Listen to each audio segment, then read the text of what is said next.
Corsou está dedicada a garantizar um ambiente econômico sano e transparente. Lavamento de placa da hora criminal não cobre placa ilegal de delito não, maneira evasão de imposto, traficação de droga e corrupção para que parse legítimo.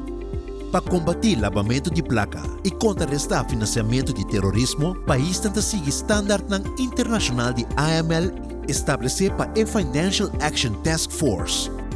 Essa aqui está garantizar que a placa de nossa economia está limpa e legal e que está detectar, investigar e perseguir delito não financeiro. Corsou tem como objetivo para cumprir com a norma internacional para garantizar nossa proteção e cumprimento.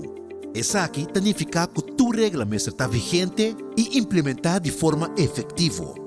Várias entidades públicas e privadas Corsou estão trabalhando para cumprir com a norma e para preparar para a próxima avaliação.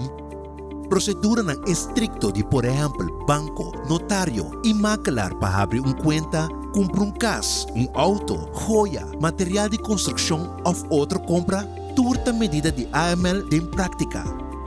Dia 17 para 28 de junho de 2024, Corsou está somentando uma avaliação de AML executador de Caribbean Financial Action Task Force.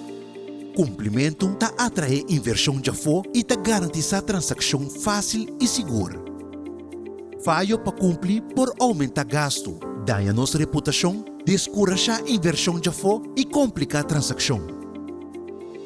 Dor de cumprir, Corsou está garantizar futuro sano e transparente para tu rende.